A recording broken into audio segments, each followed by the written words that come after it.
కేంద్ర మంత్రిగా 40 సంవత్సరాల అనుభవం ఉన్న చంద్రశేఖరరావు గారు శాసనసభకు రావాలి. 10 సంవత్సరాలు వారి పరిపాలనలో వారు తీసుకున్న సంక్షేమ పథకాలు, తెలంగాణలో చేసిన అభివృద్ధి గురించి చర్చించాలని నేను అడుగుతున్నా. అదేవిధంగా 2 సంవత్సరాలలో మన ప్రభుత్వం, ప్రజాప్రభుత్వం తీసుకొచ్చిన సంక్షేమ పథకాలు, చేస్తున్న అభివృద్ధి కార్యక్రమాలతో పాటు వారు మనకు వారసత్వంగా అందించిన 8,11,000 కోట్ల రూపాయల అప్పుకు అసలు మిత్తిగా ప్రతి సంవత్సరం 75,000 కోట్ల రూపాయలు ఈరోజు మనం కడుతున్నాం. ఈ అప్పుల భారం మనం మోస్తున్నాం. మా అక్కలు ఆలోచన చేయాలి. ఆనాడు తెలంగాణ రాష్ట్రం రాకముందు సంవత్సరానికి మన అసలు మిత్తి కలిపి 6,500 కోట్ల రూపాయల భారం ఉంటే, తెలంగాణ రాష్ట్రం వచ్చిన తర్వాత చంద్రశేఖరరావు గారు నాకు ప్రభుత్వాన్ని అందించిన తర్వాత ప్రతి నెల 7,500 చొప్పున సంవత్సరానికి 75,000 కోట్ల రూపాయలు ఆయన చేసిన అప్పులకు, తప్పులకు ఈరోజు నేను పాయమాలు గడుతున్నా.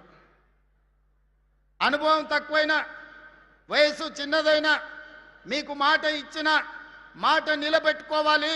ఇచ్చిన మాట నిలబెట్టుకోవడానికి అవసరమైతే మట్టిలో కలిసినా సరే మాట తప్పేది లేదు, మడమ తిప్పేది లేదు అని ఈనాడు మీకోసం రోజుకు 18 గంటలు నిరంతరం పనిచేస్తున్నాం. ఏ రోజైనా 32 నెలల్లో 3 గంటలైనా నేను సెలవు తీసుకున్న సందర్భం ఉన్నదా? మీరు ఒక్కసారి ఆలోచన చేయండి. ఇవాళ 8,11,000 కోట్ల రూపాయల అప్పు, 1,00,000 కోట్లు పెట్టి కట్టిన కాళేశ్వరం కాస్త కూలిపోయి కూలేశ్వరం అయినా, కృష్ణా గోదావరి నదుల్లో నీళ్లను తరలించి దేశంలోనే వరి ఉత్పత్తిలో మొదటి స్థానం సాధించి రైతులు పండించిన పంట ఒక్క వరి ధాన్యాన్ని కొనుక్కోవడానికే ఈ 30 నెలల్లో 90,000 కోట్ల రూపాయలు రైతులకు చెల్లించినాం. ఇది మన ప్రభుత్వం ఇందిరమ్మ పాలనలో రైతులను ఆదుకున్న మాట వాస్తవం కాదా? అదేవిధంగా ఆనాడు 1,00,000 రూపాయలు రుణమాఫీ అన్నాడు, 4 విడతలు అన్నాడు, అసలు మిత్తి నేనే కడతా అన్నాడు. చివరికి మన చేతిలో అప్పు నెత్తి మీద చిప్ప మిగిలిచ్చిపోయిండు. 2 సార్లు మోసగించిండు. 1,00,000 అని ఒక్క రూపాయి కూడా ఈరోజు అప్పులు తీరువలే, ఇచ్చినాయని మిత్తికే సరిపోయినాయి. కానీ నేను ఎన్నికలప్పుడు మీకు మాట ఇచ్చిన 2 లక్షల రూపాయల వరకు రైతుకు రుణమాఫీ చేస్తా అని మొదటి సంవత్సరంలోనే 25 లక్షల మంది రైతాంగ కుటుంబాలకు 20,617 కోట్ల రూపాయలు మీ ఖాతాలలో వేసి దేశంలోనే రైతు రుణ విముక్తి కలిగిన రాష్ట్రంగా తెలంగాణ రాష్ట్రాన్ని నెంబర్ 1గా నిలబెట్టడం జరిగింది. ఇదే కాదు, ఆనాడు రైతు భరోసా పథకంలో ఎకరకు 10,000 ఆయన ఇస్తే దాన్ని పెంచి ఈనాడు ఎకరకు 12,000 సంవత్సరం చొప్పున 32 నెలల మన ప్రభుత్వంలో 36,000 కోట్ల రూపాయలు రైతు భరోసా నిధులు రైతుల ఖాతాలో వేసి ఇది రైతు రాజ్యమని ఈరోజు దేశానికే చాటి చెప్పినాం. 9 రోజుల్లో 9,000 కోట్ల రూపాయలు రైతుల ఖాతాలో వేసిన చరిత్ర దేశ చరిత్రలోనే లేదు. ఉచిత కరెంటు కోసం కాంగ్రెస్ వస్తే కరెంటు ఉండదు, కాంగ్రెస్ వస్తే రైతులు ఆత్మహత్యలు చేసుకుంటారని చెప్తే కాంగ్రెస్ వచ్చిన 32 నెలల్లో వ్యవసాయానికి ఉచితంగా ఇచ్చే విద్యుత్కు 30,000 కోట్ల రూపాయలు ఈరోజు రైతుల ఉచిత విద్యుత్ కోసం రాష్ట్ర ప్రభుత్వం భారం మోసింది. మొత్తంగా రైతుల కోసం 1,70,000 కోట్లు ఈ 30 నెలల ప్రభుత్వంలో రైతుల కోసం ఖర్చు పెట్టినాం. వ్యవసాయం దండుగ నుంచి వ్యవసాయాన్ని పండుగగా మార్చి రైతును రాజును చేస్తామని చెప్పినాం. ఈనాడు రైతు సంతోషంగా మన రాష్ట్ర ప్రభుత్వంలో ఉన్నాడు. ఆనాడు ఆయన ఏమన్నాడు? వరి వేసుకుంటే ఉరి వేసుకున్నట్టే అన్నాడు. నేనన్నా వరి వేసుకోండి, చివరి గింజ వరకు కొంటాను, 500 రూపాయల బోనస్ ఇస్తా అని చెప్పిన. ఇవాళ సన్న ఓట్లు పండించిన ప్రతి రైతుకు 500 రూపాయల బోనస్ ఇస్తున్నా. ఎకరకు 25 క్వింటాల నుంచి 30 క్వింటాలు ప్రతి పంటకు పండిస్తే 12,500 నుంచి 15,000 రూపాయలు అదనంగా ఈనాడు వరి పండించే రైతులకు బోనస్ ఇచ్చిన మాట వాస్తవం కాదా? ఇక్కడున్న రైతులకు తెలియదా అని నేను అడుగుతున్నా. వరంగల్ రైతాంగం చైతన్యమైన వాళ్ళే కదా. మీరు క్యాలిక్యులేటర్ తీసుకొని లెక్కలు చెయ్యండి. రైతులకు మనం బోనస్ ఇచ్చిన మాట వాస్తవం కాదా? అదేవిధంగా ఆనాడు మహిళలు 5 ఏళ్ళు మంత్రివర్గంలో మంత్రులు లేరు. మంత్రి అయినా, ఎంపీ అయినా, ఎమ్మెల్యే అయినా, ఏ పదవైనా కేసీఆర్ బిడ్డకు తప్ప ఇంకొక ఆడబిడ్డకి ఇచ్చిన పాపాన బోలే. కానీ మన ప్రభుత్వం వచ్చిన వెంబడే 2 ఆడబిడ్డల్ని మంత్రులను చేసినాం. అదేవిధంగా స్వయం సహాయక సంఘాలు పావులా వడ్డీ అన్నారు, సున్నా వడ్డీ అన్నారు. మీకు గుండు సున్నా పెట్టిండి అక్క. అక్కలందరూ ఈయన ఉన్నారు, సంఘంలో సభ్యులే కదా అక్క. నేను వచ్చినాక 60,000 కోట్ల రూపాయలు బ్యాంకుల లింకేజ్ ఇచ్చి మా సీతక్క మీకు 2,000 కోట్ల రూపాయలు మీ వడ్డీ కింద బ్యాంకు కట్టిందా లేదా? సీతక్క ఇక్కడనే ఉంది కదా, మీరందరు లబ్ధిదారులు, మా ఆడబిడ్డలు ఈయనే ఉన్నారు కదా, కండ్ల ముందలు ఉన్నారు కదా, ఇది నిజం కాదా అక్క? మీకు ఇందిరా భవనాలు ఇయ్యలేదా? 8,000 గ్రామాలలో మీరు మీ సంఘాలు కూర్చోవడానికి ఈ మధ్యలోనే భూ కేటాయింపులు, నిధుల కేటాయింపు జరగలేదా? హైటెక్ సిటీ పక్కన 1000 కోట్లతోని మీరు వ్యాపారాలు చేసుకోవడానికి మీకు కేంద్రాలు కేటాయించిన మాట వాస్తవం కదా? మీకు పెట్రోల్ బంకులు కేటాయించిన మాట వాస్తవం కదా? ఆర్టీసీ బస్సులు మీతో కొనుగోలు చేయించిన మాట వాస్తవం కాదా? ఇవాళ సోలార్ విద్యుత్ ఉత్పత్తి చేసే ఆధిపత్యాన్ని మీకు ఇచ్చిన మాట వాస్తవం కాదా?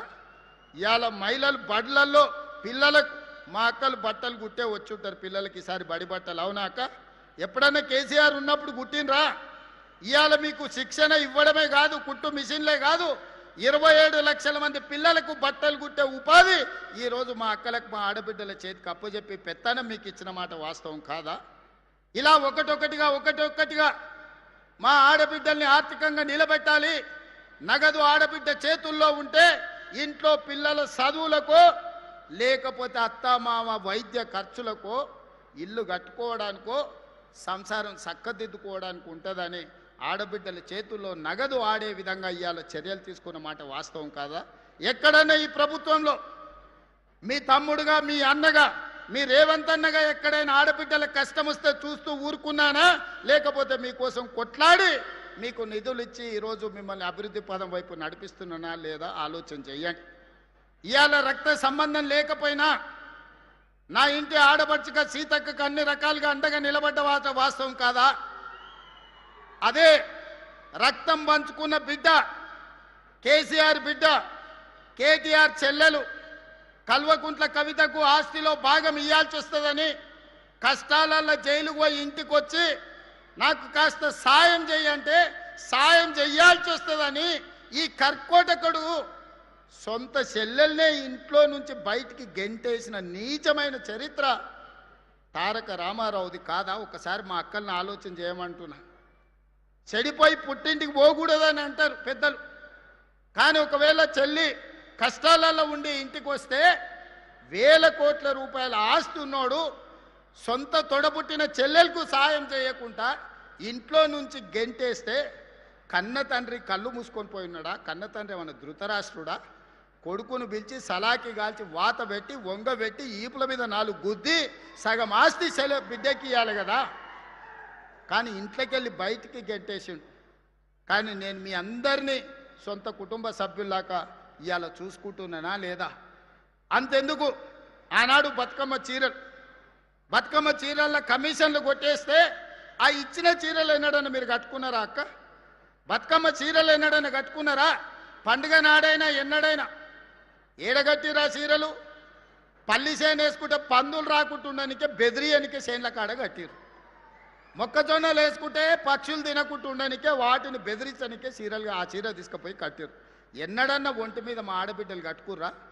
మరి ఇవాళ మీ సోదరుడు ఇందిరమ్మ చీరలు ఇస్తే, పాలపిట్ట రంగు చీరలు ఇస్తే వేలాది పాలపిట్టలు ఈ మీటింగులు వచ్చినాడు మా అక్కలందరూ ఆ చీర కట్టుకొని వచ్చారు. మీ తమ్ముడు పండుగ పూట మీకు పెట్టిన సారే కాదా ఈ చీర? ఈరోజు మీరు ఆశీర్వదించడానికి వచ్చిందంటే ఇంతకంటే నాకు మనసులో ఆనందం ఏముంటుంది? సోదరుడిగా నేను మీకు పెట్టిన చీరను సారె కింద భావించి ఈరోజు వేలాది మంది చీర కట్టుకొని మీరు ఇక్కడికి వస్తే నా ఆలోచన, మా సీతక్క విధానం ఈరోజు మీకు సహాయంగా నిలబడ్డ వాస్తవం కాదా? ఇదే కాదు, నిరుద్యోగ యువకులను ఇవాళ రెచ్చగొట్టాలని చూస్తున్నారు. ఉద్యోగ ఉపాధి నోటిఫికేషన్ల గురించి మాట్లాడుతున్నారు. ధర్నాలు, నిరసనలు చేయమంటారు. 10 ఏళ్ళు ఉద్యోగాలు ఇవ్వలే. నోటిఫికేషన్లు ఇస్తే ప్రశ్న పత్రాలు బజార్లలో పల్లి బఠానీలలాగా అమ్ముకున్నారు. కోట్ల రూపాయలు సంపాదించుకున్నారు. పిల్లల ప్రాణాలు పోయినాయి. 10వ తరగతి పరీక్షలు నిర్వహించలేకపోయినారు. 12వ తరగతి పరీక్షలు నిర్వహించిన తప్పుడు విధానాలతో 27 మంది పిల్లలు ఆత్మహత్యలు చేసుకున్నారు. ఇక పబ్లిక్ సర్వీస్ కమిషన్ గ్రూప్ 1 పరీక్షలు అయితే 100 కోట్ల రూపాయలు సంపాదించుకున్నారు.